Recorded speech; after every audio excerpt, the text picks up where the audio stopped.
kami dari kelompok 7 ingin mempresentasikan materi kami yang berjudul pengelolaan rapat, pengaturan ruang rapat, dan pembuatan tulah. Nah, yang pertama ada pengelolaan rapat. Pengertian rapat. Rapat merupakan salah satu bentuk komunikasi tatap muka yang diselenggarakan oleh perusahaan untuk membicarakan, merundingkan, dan memutuskan suatu masalah berdasarkan kesepakatan bersama. Nah, yang kedua ada kegunaan rapat. Yang pertama, forum diskusi untuk memecahkan masalah.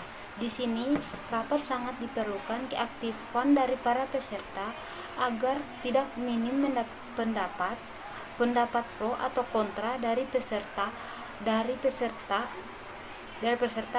adalah hal yang wajar agar dapat berlangsung sesuai dengan tujuan. Yang kedua, forum silaturahmi merupakan salah satu forum silaturahmi peserta yang biasanya tidak dapat bertemu di rapat tersebut. Yang ketiga, sarana bernegosiasi. Contohnya, perusahaan akan melakukan kerjasama dengan perusahaan lain, harus diadakan proses tawar-menawar dengan perusahaan tersebut hingga kedua belah pihak sepakat dan tidak ada yang dirugikan. Yang keempat, ketentuan hukum. Di sini dapat juga digunakan untuk memutuskan suatu ketentuan hukum. Yang kelima, forum demokrasi. Dalam hal ini, kegunaan rapat yaitu untuk mendengarkan pendapat dari peserta dan menerima pertanggungjawaban. Yang ketujuh, sarana berkonsultasi rapat. Di sini dapat juga sebagai sarana konsultasi karena dalam rapat antara pimpinan dan peserta diharapkan mempunyai rasa kekeluargaan sehingga apabila ada sedang berkonsultasi yang lain memberikan masukan. Yang ketiga ada syarat rapat. Syarat rapat di sini ada suasana terbuka, artinya setiap peserta siap menerima informasi yang datang dari siapapun. Yang kedua, berpartisipasi. Artinya setiap peserta aktif ambil dalam proses rapat tersebut. Yang ketiga, ada bimbingan dan kontrol. Artinya setiap peserta selalu terkontrol dan terarah karena bimbingan dan pengawasan dari pimpinan rapat. Yang keempat, ada argumentasi. Artinya di dalam mencari kebenaran, bukan kemenangan yang diutamakan, melainkan adanya argumentasi yang aktif dan baik. Yang kelima, pernyataan singkat. Artinya penyampaian informasi atau pemberian tanggapan dalam bentuk pernyataan yang singkat, jelas, serta langsung menuju sasaran. Yang keenam, ada kesimpulan. Artinya semua peserta harus mampu membuat kesimpulan atau keputusan yang diterima dan akan dilaksanakan bersama dengan penuh tanggung jawab. Nah, di sini ada macam-macam rapat.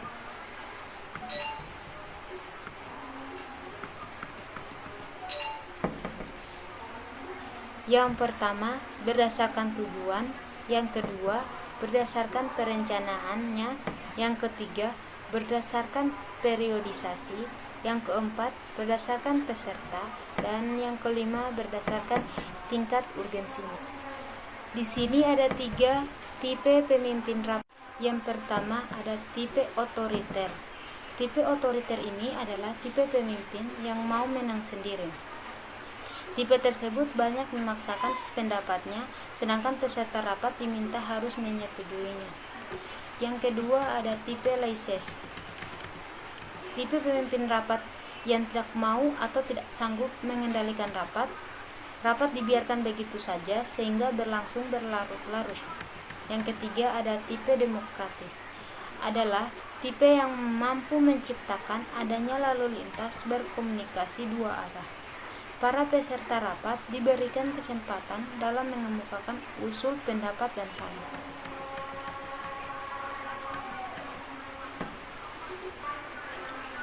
Ada peserta rapat. Yang pertama, tipe pemersatu, yang kedua tipe perantara, yang ketiga tipe pendengar, yang keempat tipe inisiatif, dan yang kelima tipe pemberi semangat, yang keenam tipe pemberi informasi, dan yang ketujuh tipe penyerang. Dan selanjutnya, materi selanjutnya akan dilanjutkan oleh teman saya. Baiklah, saya akan melanjutkan B. Pengaturan ruang rapat. Fasilitas rapat mencangkup kondisi ruang, perabotan ruangan, misalnya meja dan kursi, termasuk pengaturannya, sound system, dan daftar hadir. Berkaitan dengan hal tersebut, antara lain 1. Apabila rapat diadakan di perusahaan tersebut, mempersiapkan ruang yang biasanya khusus digunakan untuk rapat. Yang kedua, usahakan penerangan yang cukup, dan apabila ruang cukup dengan sinar matahari, tidak perlu menggunakan lampu. Yang ketiga, pengaturan ruangan dengan meja dan kursi. Apakah pengaturan ruang rapat akan menggunakan bentuk konferensi, bentuk huruf T, bentuk huruf V, bentuk perahu, dan bentuk kertas atau bentuk lainnya. Yang keempat, sound system diatur sedemikian rupa sehingga tidak menggunakan komunikasi dalam rapat. Yang kelima, ruang konsumsi di tempat terpisah bila kemungkinan agar peserta tidak lelah duduk terus-menerus saat rapat berlangsung. Yang keenam, bila rapat diadakan di luar perusahaan, misal di hotel atau tempat pertemuan lainnya, sekretaris dapat meminta pengelola tempat untuk menyediakan ruangan yang dekat dengan lift atau ruangan yang mudah dicari agar tidak membuat bingung peserta, sehingga untuk tidak terbuang percuma hanya untuk mencari ruangan rapat. Baiklah, pemaparan akan dilanjutkan oleh teman saya. Oke, baiklah. Saya akan melanjutkan. Bagian C. Pembuatan notula. Agus M. Harjan 1997-93 menjelaskan bahwa notula dapat mempunyai makna catatan tertulis tentang pembicaraan dalam rapat. Dengan membaca notula diharapkan akan tergambar terjalannya rapat yang berlangsung, permasalahan-permasalahan yang dibahas serta keputusan yang diambil. Selain itu, notula juga dapat sebagai acuan untuk rapat selanjutnya dalam pencegahan masalah atau pengambilan keputusan.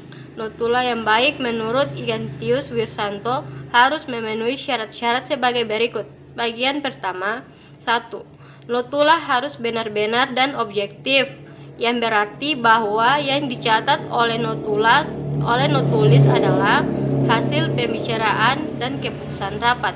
Bagian 2, notula harus jelas, tidak meragukan, dan dapat dimengerti oleh peserta sehingga tidak menimbulkan keraguan. Ketiga, notula harus dibuat secara ringkas. Keempat, sebagai rapat ditutup, notula harus dibicarakan